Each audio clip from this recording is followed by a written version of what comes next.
welcome back to my channel. I am joined today by my friend Courtney. Hey guys. This is her first time on my channel. I'm so happy she's here to do this video with me. So yeah, I'm here to join Paige in talking about studying in London, which is quite the experience. Yes. And I think we have two really helpful perspectives to share about it. So exactly, a lot of you guys have been asking me to do this video because, as you know, I recently completed my master's program. Well, I submitted my final dissertation about 2 weeks ago. So this is gonna be like a little recap. Courtney's actually finishing up her dissertation right now. So that'll be something I'm getting accomplished over the next week or so. But yeah, it's been a busy time for both of us. Thank you for taking a break from your work to do this video with me. I appreciate it because I know it's a stressful time for you right now. Okay, so if you don't know, I came to London to study for my master's degree in strategic marketing, and I'm here doing my second undergraduate bachelor's degree in fashion textiles and design, which is completely different from what I studied before. What's your first degree in? So my first degree is in radio, television, broadcasting. Wow. So different. So yeah, my transition here was a lot, and I definitely learned a lot since being here. Wow. So, yeah. Why did you come to London to do it? Just for fashion, yeah. Because you felt like it was a good... Yeah, it was like I knew it was going to be competitive to come here, and it's done just that. Like, it's really put me ahead. So guys, since you all had so many questions, I've been getting DMs, comments, nonstop. I decided to just do a little question and answer thing on Instagram and let you guys send over whatever you wanted to know. So you sent a lot of questions. We're gonna try to get through as many of them as we can, but thank you guys so much for sending them over, and I hope this video will be helpful for you. We're gonna answer it to the best of our ability because these are our personal experiences. We cannot speak for everyone, for every American that has come to study in London. Oh, did you tell them where you're from? Oh yeah, I'm from Florida, by the way. She's from Florida. Yeah, so. What part? Jacksonville, Duval County. Okay, she's from Jacksonville. And I'm from Chicago, so in case no one knew that. But, yeah, so we're just gonna get started with the questions.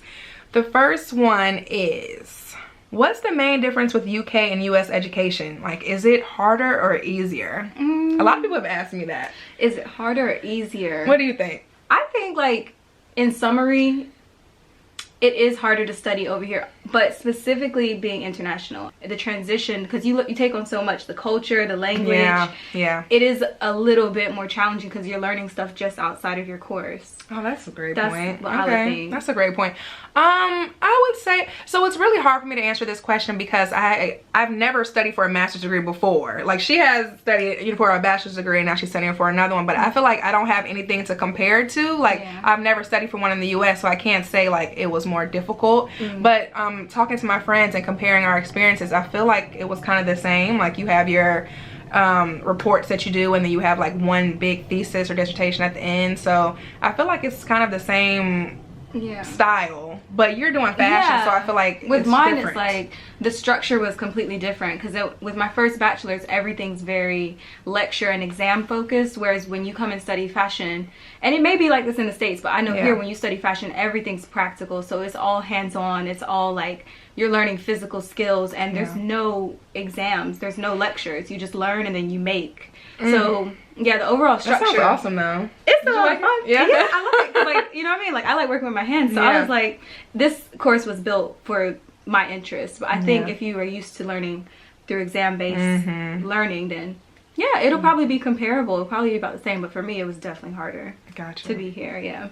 Okay, so I think that's a good, setup for this next question, which is, how are lectures and assignments set up? Are assignments due regularly? So I think it's going to be different for both of us, but this was like nothing I had ever experienced before. And once again, I can't really say if it's a UK thing or it's a master's program thing, but we did not ever have homework, which was kind of annoying for me. Basically, for each course, we had like one final assignment at the end of the term.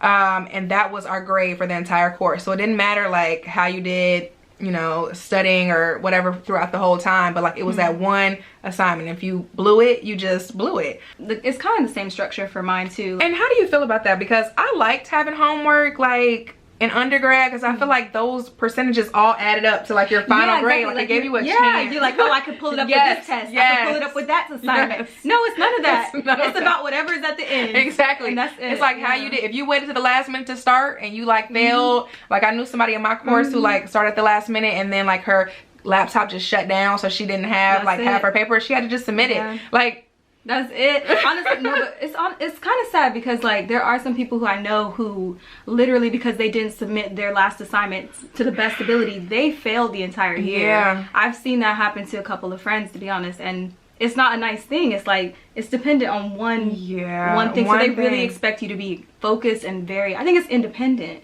I would say it's very independent study. Yeah, it's very independent. And once again, like, do you know if that's like a UK thing, or do you think that's just maybe it is? Let us know. But I mean, when I was an undergrad, we had like a lot of little assignments that could, you know, that equal to that one final grade. But here it was just like one grade, one assignment, one grade for the entire course, and that was it. So it was like pass or fail. And then you do your final dissertation at the end. Someone asked, how different is the grading scale? So the grading scale is different here, and it was something that I had to get like used to when I first started. So like, for example, I think I might just put like a screenshot on the screen so you guys can see what the grading scale is. But for example, a 50% here is a pass, whereas a 50% at home, is that like a D or F? That's like, an F, that's an F. I think that's an F. That's an F. But yeah, like you would see like a 60%. Like people will be so happy when they got like a 70% because that was like an A. And I'm like, a 70% is like a C minus or something back in the States. So the percentages are like different. I don't know how they came up with that, but it's definitely different. But yeah, like for ours, it's like each assignment that we get is marked on like a 20-point grading scale. I know this sounds like when you explain, I think I've heard of the percentages, but ours is so different. This course is its own thing, but it's like you get marked in different brackets. So if you're a first, that's almost like an A, and then a 2-1 is a B, a 2-2 is like a C. You can get a third, that's like a D, and then you get pass or fail. So I feel like ours is like that too, but I think that's just at the end, like you can graduate with like a 2, like that. But I know at the end, like people were like really hoping they graduated with the 2-1. Is that the highest one? A first is the 2. A first? Oh yeah. A first and then a 2-1. Those are like the highest honors. I was just trying to pass. But that's the thing though, in the UK it's like they look at that. But here, like for me, I'm just thinking, okay, but what grade is what's the actual grade? Like I'm not thinking about this. Like they care about that a lot. Yeah, they do. I noticed that. Yeah. I was just trying to survive. I mean, it had been a long time since I studied. Which brings me to the next question. They're all just, you know, rolling into each other. Somebody asked, like, how was it transitioning back into studying after, like, taking time off and working? So, for me... How much time did you take off? 4.5 years. 4.5 years. I graduated from undergrad in 2014, and then I started this program in 2019. So...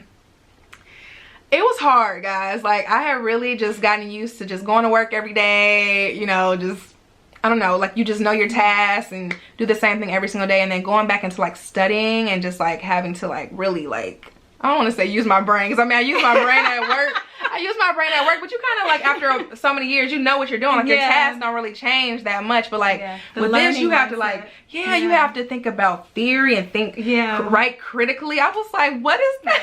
These are things I haven't done in years. I haven't done that. And I mean, I swear it was so different from my undergrad experience, because maybe because of my degree, I studied public relations. So I wrote very descriptively, and I wrote just like matter of factly, like when you're writing a press release, it's just like it is what it is. But like in this program, I had to really write critically and like use theory, and I swear I didn't have to do that. I don't know. Yeah. Did you have to write like that? We don't have to write that much. Yeah. Okay. Like, that's one thing I'm happy about, because I did not enjoy the writing. But in my case, from the time that I finished my first degree to the time I started a new one, it was only a year between. So I was still in that student mindset. In fact, I think I wasn't ready to be an adult yet, and that's why I was like, I'm just gonna keep learning. I'm gonna just keep being a student. So the adjustment was really natural for me. In fact, I didn't take it as seriously as I think I should have when I first got here. Really? Yeah, because I was not prepared. Like it lights me up to see how much research people do, because I went into it so naive. I was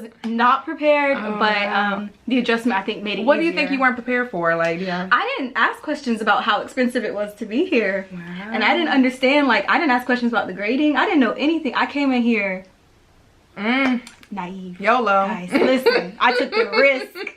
But in the end, it worked So we out. commend you guys for sending these questions over to us and really, doing your research. It really is important. Okay, well, people want to know, like, how expensive it is to study here.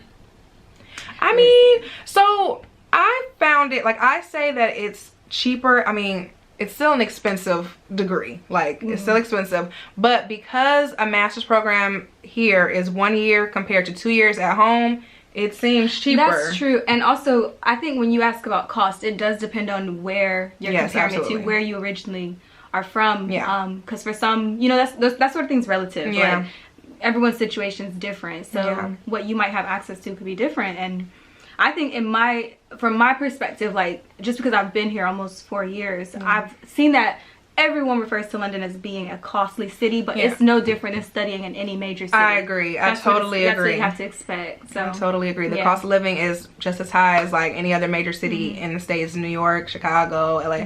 Yeah, it's just expensive. And that's why I say, if you're gonna do this, please save first. Like, save as much as you can, because you don't want to, like, I mean, that's like going to university in the States. Like, you don't want to get in a situation where you can't like finish or you can't continue to the next semester and you're in a different country. Like, you know what I mean? Like, you have to have your money saved up for your housing and your accommodation, wherever you're gonna live. Like, think about those things. All the information is online. Like, before I came here, I made a list, like, I need to save up this amount of money before I leave.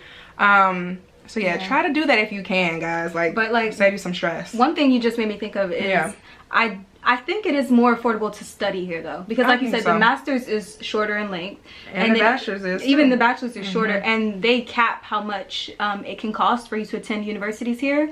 So no student is spending more than, let's say, 10 or 11 grand per year, whereas in the States, each university, community college, all of them, they can change what their cost is to attend their university. That is true, and it always goes up. Yeah, so it feels like every year. I think as an international student, I think it was more affordable for me to study fashion here than it would have been for me to go to New York, just to be honest. Someone asked, how did you decide what to do for your master's, and how long did it take for you to decide? You can answer that for your experience as well, but I chose strategic marketing because I worked in marketing, so it really wasn't a difficult decision for me. But when I was an undergrad, my major was public relations because I thought that I wanted to be a publicist until I interned in New York City, and I knew that I never wanted to be a publicist.